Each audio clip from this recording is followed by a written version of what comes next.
오늘 묵상할 본문은 예레미야 애가 3장 19절부터 23절까지의 말씀입니다. 우리가 계속 나아갈 수 있고 소망을 품을 수 있는 것은 주님의 인자가 있기 때문인 줄 믿습니다. 오늘 묵상할 본문 이 짧은 19절에서 23절까지의 말씀은 절망 속에서 발견하는 소망을 이야기를 하고 있습니다.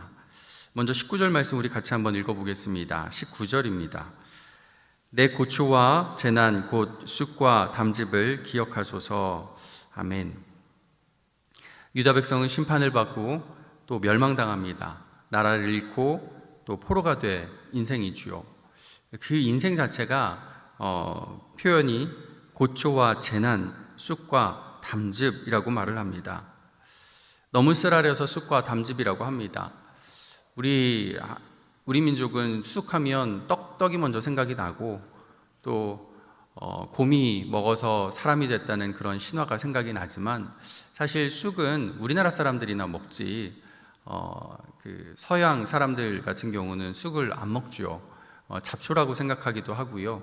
이스라엘 사람들의 경우에는 쑥이라고 하면 독초를 말을 합니다. 그러니까 이 쑥이라고 번역되어 있긴 하지만 독초라고 읽으셔야 맞습니다. 독초와 담즙, 다시 말해 쓸개즙, 정말 쓰고 쓴 것만 지금 이야기를 하는 겁니다. 우리의 마음, 우리의 인생 너무나 쓰게 만들고 죽게 만드는 그런 독초, 그리고 쓸개즙을 먹고 또 먹는 것 같다, 이렇게 말을 합니다. 인생이 그럴 때가 있죠. 너무 써서 너무 힘들어서 죽을 것만 같은 그런 인생. 지금 오늘 예레미야가 고백하고 있는 인생이 19절에서 말하는 그 인생이 그렇습니다. 그런 인생 가운데 20절이 나오는데요. 20절 우리 한 번 더 읽어보도록 하겠습니다. 내 마음이 그것을 기억하고 내가 낙심이 되우나. 고초와 재난을 기억하면 낙심이 되지요. 더 이상 아무것도 보이지 않게 됩니다.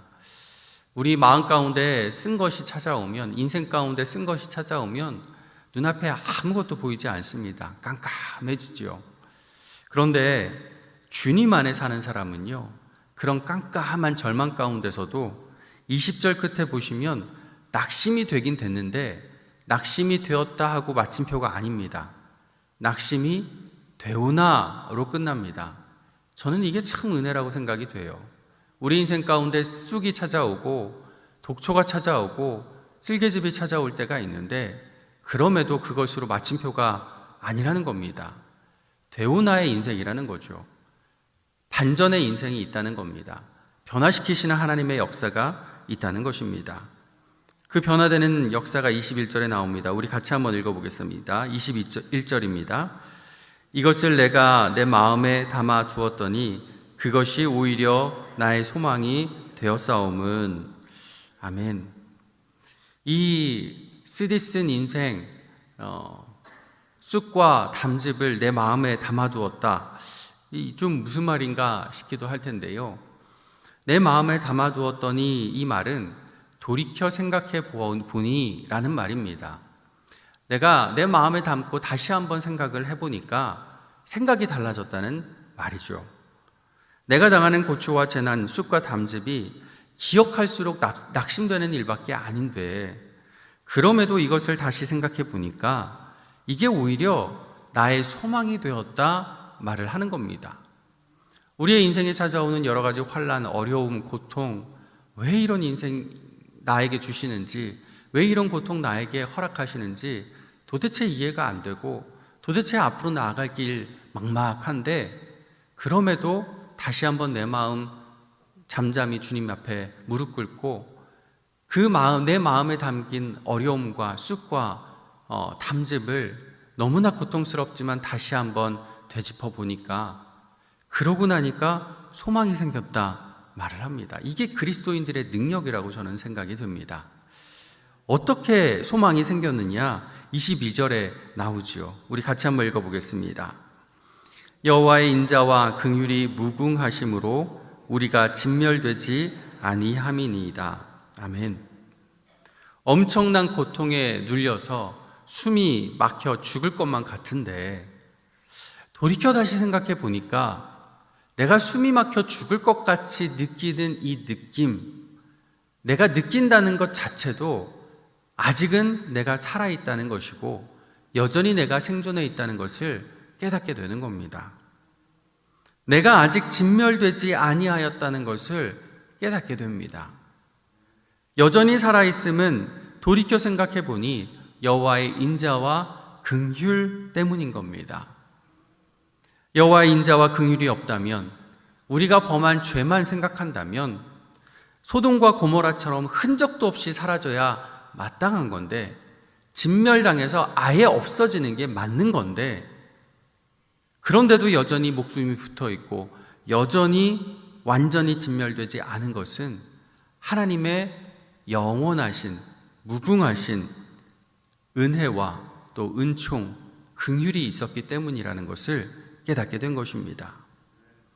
주님의 인자와 긍휼이 있었기에 소돔의 멸망 중에도 롯이 구원받았던 것처럼, 구원받았지만 아무것도 없이 구원받았잖아요. 그래도 그게 얼마나 큰 하나님의 은혜입니까?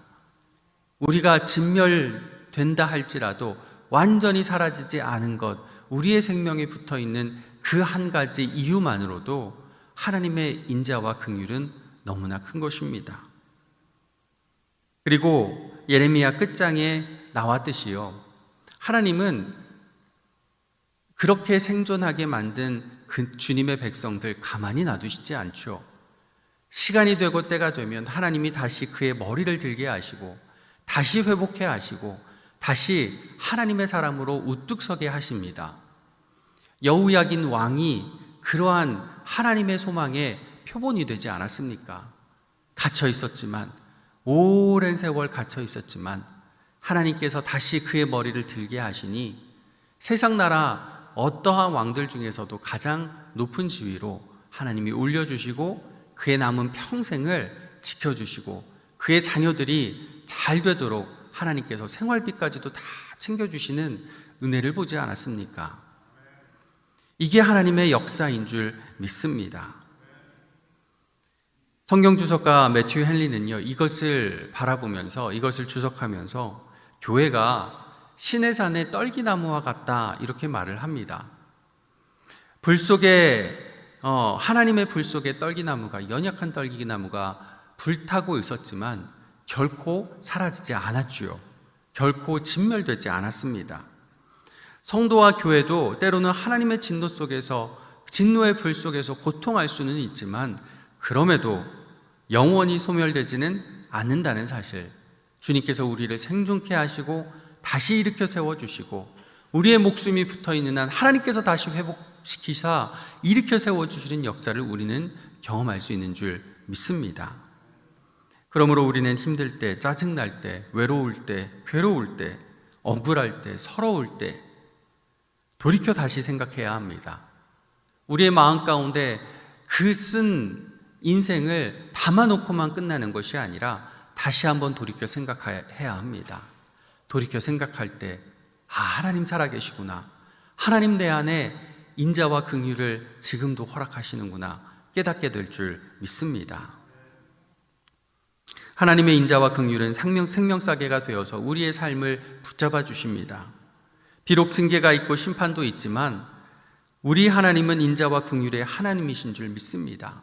자기 자녀를 채근하고 자기 자녀를 책망하기는 하지만 그럼에도 죽도록 때리시는 분은 결코 아니십니다. 우리를 훈육하시만 훈육한 이후에는 사랑으로 우리를 보듬어 주시고 상처를 싸매 주시고 다시 일으켜 세워 주시고 하나님의 자녀로 옷 입혀 주시는 줄 믿습니다. 이제 마지막 23절입니다. 23절 같이 한번 읽어보겠습니다. 이것들이 아침마다 새로우니 주의 성실하심이 크도소이다. 아멘. 우리 아버지 하나님은 인자와 긍휼의 하나님이십니다. 그 인자와 긍휼이 그냥 인자와 긍휼의 하나님이 아니라 인자와 긍휼의 성실하신 하나님이십니다. 하나님의 약속을 지키시기에 성실하시고 인자와 긍휼을 우리에게 베푸시기에 무궁하시어서 그렇게 성실하시게 우리를 위하여 일하시는 분이라 말씀합니다. 그게 아침마다 새롭다고 합니다. 하나님의 성실하심은 어제는 성실하셨고 오늘은 아니다, 이게 아닌 거예요. 어제도 성실하신 하나님이 오늘도 성실하신데 우리를 위해서 어제도 일하시고 오늘도 일하시되 어제와는 다른 놀라운 새로운 은혜와 은총을 우리에게 허락해 주신다 말씀합니다. 밤에 잠을 자고 일어나서 우리가 깨어 이곳에 찾아오는 이 발걸음, 우리에게 주신 생명, 이것은 어제와 다른 인생이고 어제와 다른 생명입니다. 우리에게 주신 이 귀한 생명, 귀한 하루, 주님께서 주신 새로운 은총인 줄 믿습니다. 어제 하나님께서 역사하셨지만 오늘도 또한 역사하시는데요. 어제와 다르게 역사하십니다. 어제의 은혜로 만족하지 마시고요.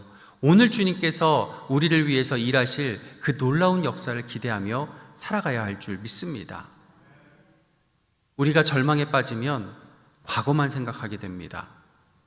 과거에 좋았는데, 과거에 이랬는데, 과거에 부흥했는데, 과거에 우리는 잘 나갔는데, 그러다 보면 오늘 우리 이 순간에 하나님의 은혜를 깨닫지 못하고 절망하고 맙니다. 그런데 주님 안에서 소망을 품는 사람은 과거를 잊어버리는 사람은 아닙니다. 과거의 하나님을 찬양하고 더 나아가서 오늘 새롭게 우리 가운데 주실 하나님의 은혜를 기대하며 그 은혜 가운데 주님 붙들고 나아가는 자들입니다. 절망 속에서도 소망하고 슬픔 중에도 기뻐하는 인생이 우리 그리스도인인 줄 믿습니다. 아침마다 새로우신 주님의 성실하심, 오늘도 우리를 위해서 일하시는 그 주님을 기대하며 마음에 소망을 품고 절망 중에서도 인생의 쓴 쑥과 또 담즙이 있는 그러한 인생 가운데서도 주님 바라보며 오늘 하루를 당당히 나아가고 승리하시는 저와 여러분 되시기를 예수님의 이름으로 간절히 축복합니다.